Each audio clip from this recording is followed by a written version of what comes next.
देवादिदेव महादेव के चरणों में प्रणाम करती हूँ, अपने शिव गुरु के चरणों में प्रणाम करती हूँ, सभी देवी देवताओं के चरणों में प्रणाम करती हूँ।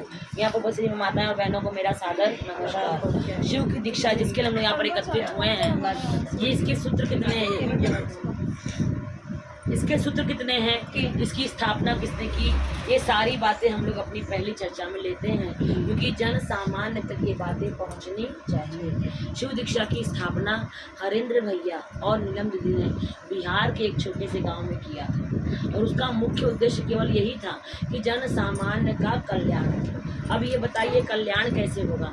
कल्याण इसलिए क्योंकि हमारे हिंदू धर्म में कहा गया है कि गुरु गोविंद दोनों खड़े काके लागू पाए, अरे बलिहारी गुरु आपने गोविंद दियो बताए। तो कहीं ना कहीं बगैर गुरु के भगवान की पहचान हमें नहीं होती। और दूसरा हमारे हिंदू धर्म में ये बात भी लिखी गई है कि गुरु दीक्षा बगैर अगर आप कोई दान दक्षिणा करते हो तो उसको भगवान ग्रहण नहीं करते हैं, जब तक आपके हाथ में गुरु दीक्षा ना हो। उसी तरीके से मरने के बाद मोक्ष की प्राप्ति भी नहीं होती है अगर आपने मंत्र नहीं लिया है तो। मंत्र मतलब किसी गुरु का मंत्र लेना पड़ता है तभी इंसान होता है गुरु दीक्षा। तो नहीं लिया है तो मरणोपरांत किसी को भैया मोक्ष की प्राप्ति नहीं होती।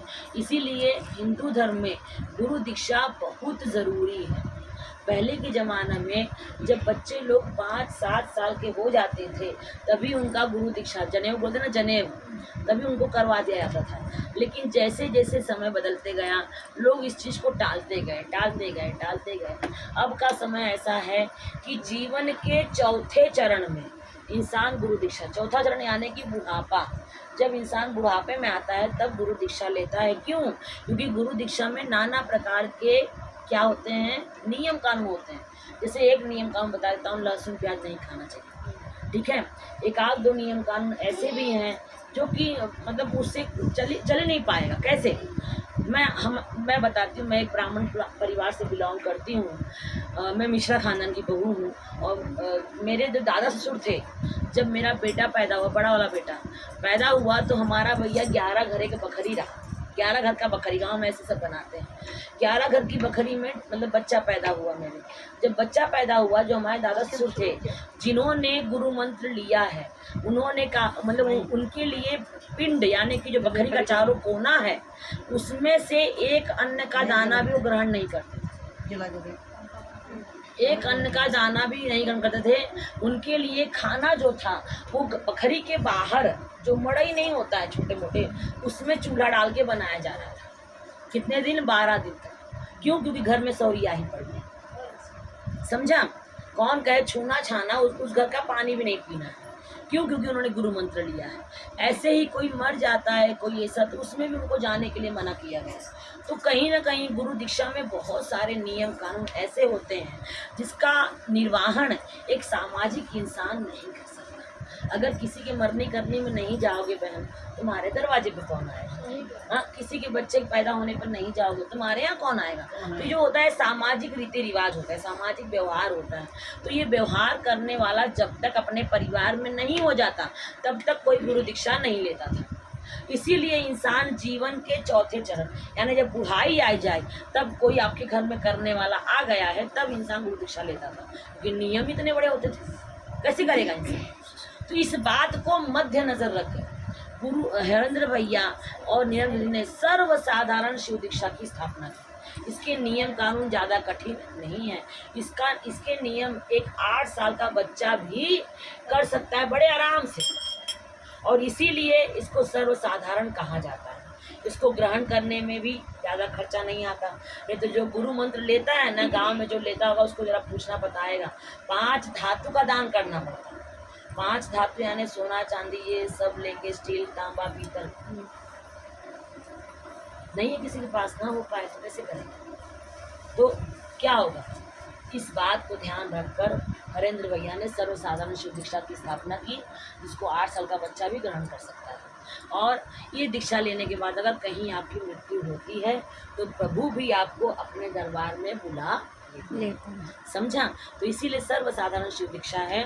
और इसका फल इतना है कि मैं आपको क्या बताऊं। आप इतनी सी बात समझ जाइए कि पूरे भारत का उत्तरी कोना है बिहार, उत्तरी कोना है बिहार, और हम कहाँ रह रहे हैं?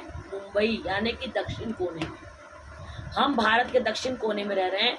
बीच की दूरी 24,000 किलोमीटर की है, जिसको 80 किलोमीटर प्रति घंटा चलने वाली ट्रेन 3 दिन में पार करती है।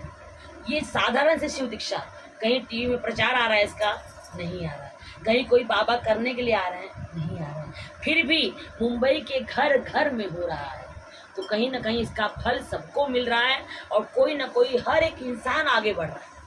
इसीलिए दीक्षा लेने पर भी शिव चर्चा कराने वालों की उन्नति हो रही है, नहीं लेने वालों के भी शिव चर्चा कराने की उनकी उन्नति हो रही है। कहीं ना कहीं ये बहुत ही फलदायी दीक्षा है। ठीक है, ये तो हो गया इसके बारे में व्याख्या। अब आप लोग समझ गए होंगे। अब मैं इसके सूत्र लेती हूँ। तो इसके केवल और केवल 3 सूत्र हैं। पहला सूत्र है दया मांगना। दया मांगना होता क्या है, पहले इसको ध्यान से समझो। जैसे कोई ब्राह्मण है, आपके घर में प्रवेश किया है, कोई पुरनिया है, कोई ऐसा इंसान है जो आपके लिए पूजनीय है।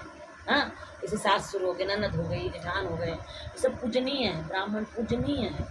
तो वो आपके घर में प्रवेश कर रहा है और आपने उसका पैर नहीं छुआ, तो क्या वो आपको आशीर्वाद देगा? बताना मुझे। देगा? उनका अपमान होगा। नहीं देगा बहन, अपमान तो छोड़ दो, लेकिन तुम्हारे लिए कोई अच्छा चीज मुंह से नहीं निकलेगा। और शास्त्रों में लिखा है 24 घंटे में 1 सेकंड के लिए सरस्वती सबकी जबान पर।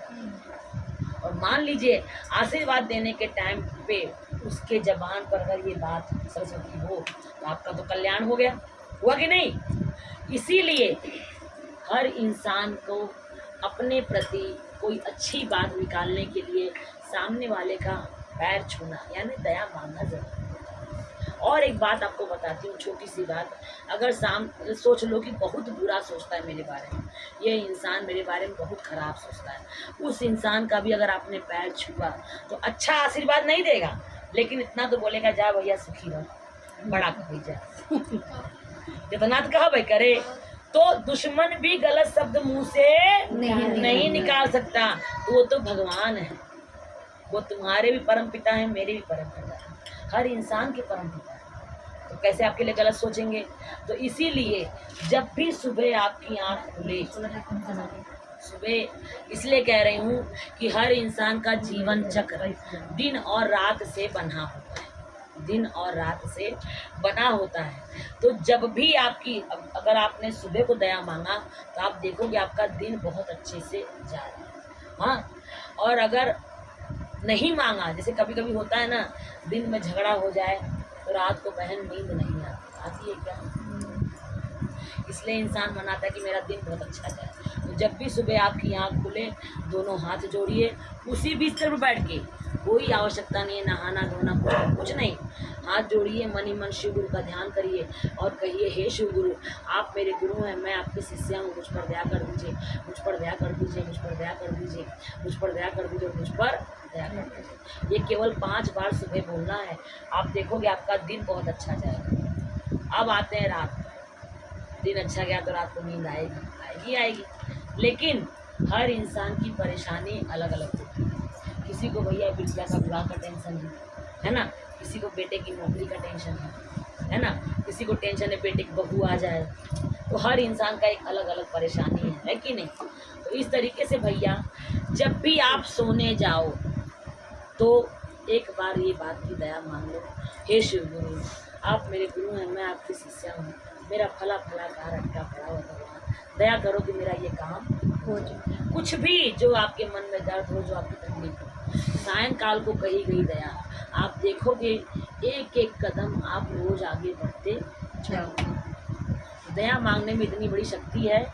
अभी कई लोग बोलते हैं, कई लोगों के मुंह से मैंने सुना है, का वो जानत ना ही का हमें कितना तकलीफ है।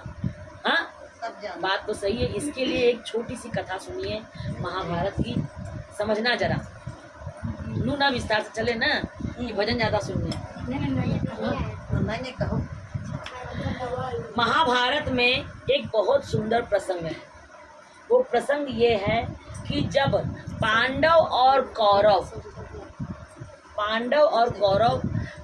मांग रहे थे कि हमको 5 गांव दे दो, और कौरव यानी दुर्योधन उनको हिस्सा देने के लिए तैयार ही नहीं था। तो इस बात को नहीं मान रहे थे और इसीलिए बहन युद्ध होने के कगार पर सरक या टठिया नच के अगवा चाची टठिया अगवा पछवा कह जाए माइक चढ़ा दे बेटे पर ना हाथ ऊपर पछ गए अगरबत्ती और करो और कर सरक आओ तुम आ गए बैठ जा आजा बेटा आजा बेटा चली जा आ बेटू बेटे जा आजा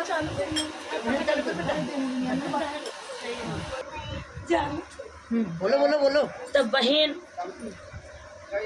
जब ये हो गया था कि अब दुर्योधन में और पांडवों में युद्ध होगा, उस समय सबसे अंत में कृष्ण भगवान शांति संदेश लेके जा रहे थे। मालूम है ना कि भाई 5 गांव दे दो, पांडव लोग आपसे युद्ध नहीं करेंगे। जब जाने लगे तो उनके सामने द्रौपदी जिसका चीरहरण हुआ था खड़ी हो गई, बोली ये बताइए कन्हैया, क्या तुम मेरे भाई नहीं हो?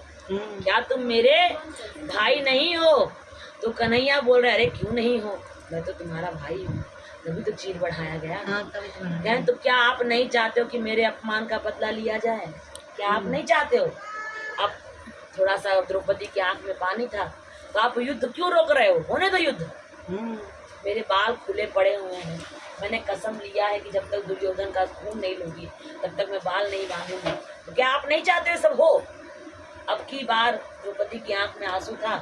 कान्हा द्रौपदी को पकड़े बोले तुम यहाँ आओ, मेरे पास आ जाओ। आए बैठाए, बोले द्रौपदी तुम्हारा अपमान जो हुआ है उसके लिए तो सच्चाई है कि दुर्योधन को भाई दंड मिलना ही चाहिए, लेकिन मेरी बात जरा ध्यान से सुनो, समझो जरा।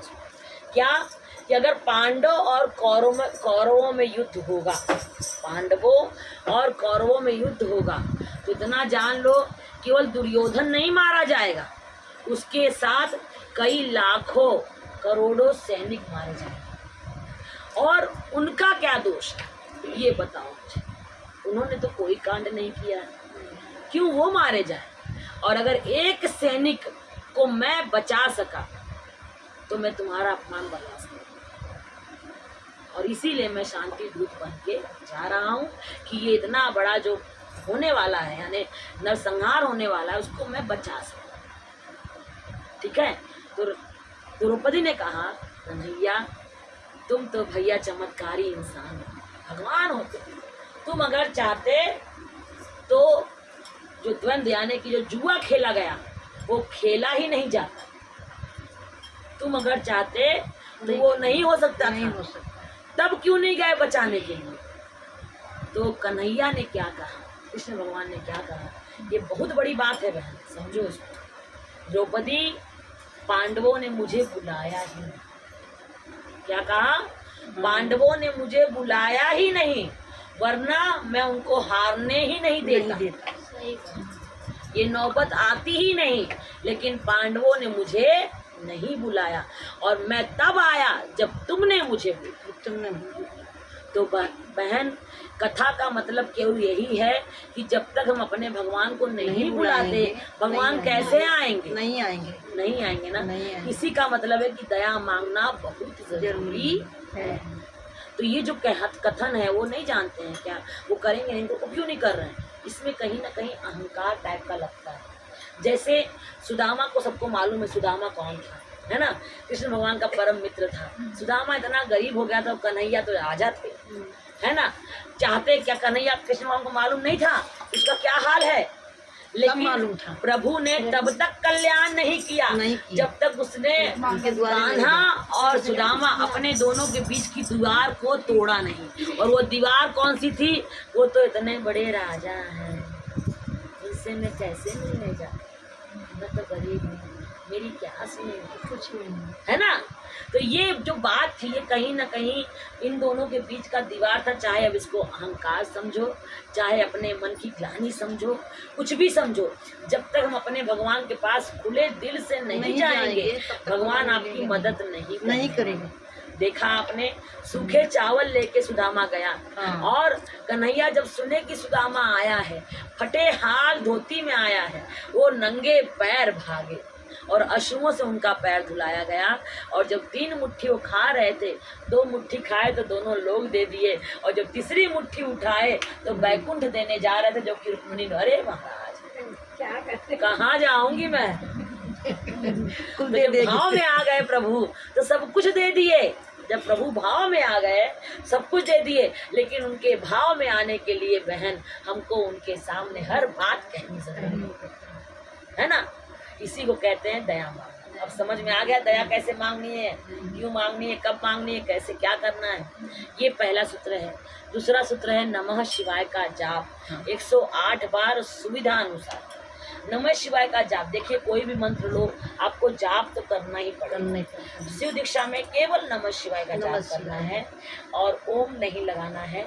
लेकिन इसमें एक बात और है क्या, कि जब भी मिले सुविधा, यानी सुविधा अनुसार जाप करना चाहिए। सुविधा अनुसार इसलिए कि जब आप माला का जाप कर रहे हो, आपका ध्यान, आपका मन, आपकी जिह्वा एकाग्र होनी चाहिए, तभी उस जाप का फल है, नहीं तो जाप का फल नहीं है। दिन भर माला करियो भैया, कछु नहीं होने वाला। एक भजन हम लोग गाते हैं, हरि मिलते हैं दिल के लगाने से, हरि मिलते हैं दिल के लगाने से, ना पूजा से मिलते हैं न पाठ से, ना पूजा से मिलते हैं न पाठ से, ना मिलते हैं माला घुमाने से, हरि मिलते हैं दिल के लगाने से। अगर पूजा पाठ आप कर रहे हो और उसमें आपका मन नहीं है तो भगवान कभी उस पूजा को ग्रहण नहीं करेंगे। माला आप कर रहे हो और उसमें अगर आपका मन नहीं है तो भगवान उस जाप को भी ग्रहण नहीं करेंगे। शिव दीक्षा में केवल मतलब एक माला कहा गया है 108 बार करने के लिए। एक माला करने में केवल 5 मिनट लगता है और 24 घंटों में अगर हम अपने भगवान को 5 मिनट नहीं दे सकते हैं तो क्या दे सकते हैं, कुछ भी नहीं। सच्चाई। इसके लिए छोटी सी एक बात, किसी ने मुझसे पूछा दीदी जाप करने से होता क्या, ये बताओ, भगवान के हमारी जाप सुन रहे हैं क्या। मैंने कहा अब इसके लिए तुमको एक छोटी सी कथा सुनाती हूँ मैं। अभी तुम लोग रामायण की कथा, महाभारत कथा लिए, अब लेते हैं रामायण कथा। शायद आप लोगों ने सुना भी होगा। एक बार जब बजरंग बली पता लगा कर चले आए कि सीता माता लंका में है और ये हुआ कि समुद्र पार करने के लिए हमें पुल बांधना है, तो भैया हुआ भी, पुल भी चालू हो गया। यानी सब लोग जो छोटे छोटे बानर थे वो लोग राम लिख के पत्थर डाल रहे थे और पत्थर भैया तैर रहा था। जब पत्थर तैर रहा था बहन, उस समय राम जी चुपचाप बैठे थे। उनके मन में ये भाव आया, भाव जरा समझिए। राम का मन, राम का हृदय जो है ना बहुत ही कोमल था। उन्होंने कभी छोटे में बड़े में फर्क नहीं किया। अगर वो फर्क करते तो सबरी के जूठे बेर बहन कबू न खाते, नहीं खाते, हाँ नहीं, कभी नहीं खाते। लेकिन भैया उन्होंने कभी किसी के अंदर फर्क नहीं किया, उन्होंने सामने वाले का प्रेम देखा। अब देखिए राम सोच रहे थे पत्नी मेरी फंसी है, पत्नी मेरी फंसी है और मेरी सेना कहाँ है, अयोध्या में है।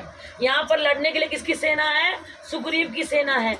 और छोटे छोटे बंदर बहन पुल बांध रहे हैं, मेरा नाम लिख के लाइए। मैं भी तो खाली बैठा हूँ, एक आध दो ठे मैं भी डाल देता हूँ, पत्थर प्लेन डाल, मैं तो राम हूँ। हाँ, तो सोचे कि लाओ एक आध दो पत्थर मैं भी डाल देता हूँ, जरा इस कहानी का रहस्य समझो।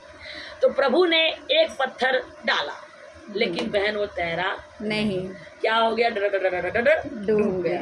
दूसरा पत्थर डालने गए कि जरा अच्छे से समथर लेकर आओ बढ़िया सा, तो समथर ढूंढे, उसको भी लेकर डाल दिए। ए बहन वो पत्थर भी डूब गया। अब तो भाई राम का जो है मुंह उतर गया कि क्या बताऊं, मेरा ही नाम लिखकर पत्थर डाला जा रहा है, सोचो। और जिस पत्थर को मैं स्वयं फेंक रहा हूँ वो क्यों नहीं तैर रहा है, मैंने कौन सा पाप किया है भैया। अब प्रभु उदास हो गए। उसी समय बजरंग बली आए और जब प्रभु को उदास देखे तो बोले हे प्रभु क्या हो गया, काहे इतना उदास हो, क्या बात है। अब राम जी क्या बोले, कहे अरे हनुमान मैं क्या बताऊं, बहुत हंसने वाली बात है। कहें बताइए तो सही क्या बात है, बोलो।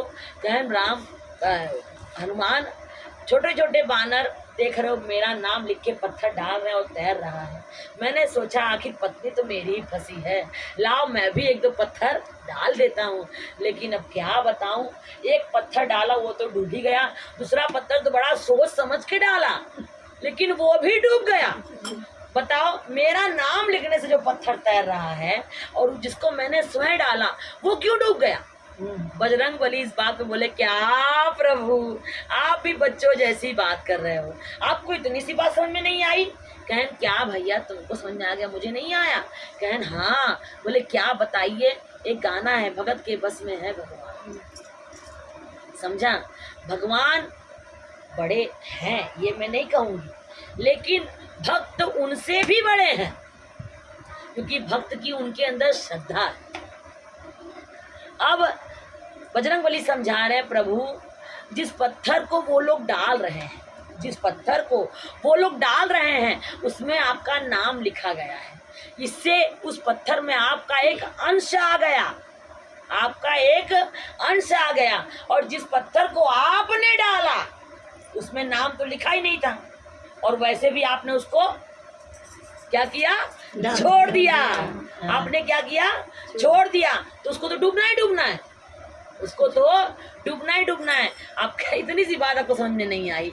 आपको क्या लगता है 100 जोजन लंबा समुद्र मैंने पार किया? मैंने नहीं किया। सोने की लंका मैंने जलाई? मैंने नहीं जलाई। अक्षय कुमार जैसा इतना महाप्रतापी राक्षस को मैंने मारा? नहीं प्रभु, मैंने नहीं मारा। मैं तो केवल आपके नाम का जाप कर रहा था, मैं तो केवल आपके नाम का जाप कर रहा था। पार तो आपने करवा दिया। और बात अगर अंदाजनी हो तो सोचना, ये कान में नाक में जो हम लोग पहनते हैं ज़्यादा 2, 4, 10 ग्राम का होगा। अगर देखना होगा, गैस चालू करो, उसको रख दो गैस पे, आप देखोगे जितना सोना जलेगा उतना वो और ब्राइट होगा, लेकिन वो जल के भस्म नहीं होगा। तो ये तो 1, 2, 3 तोले की बात है। जान सोचो, अगर सोने का महल ही बनाया गया वो कैसे जल गया? सोचने वाली बात है ना। सोने का महल जो कि कई कुंटल का दीवार होगा, कई कुंटल की छत होगी, वो कैसे जल गया? लेकिन उसके पीछे केवल एक ही कारण है प्रभु, क्योंकि मैं जाप कर रहा था, मन से जाप कर रहा था।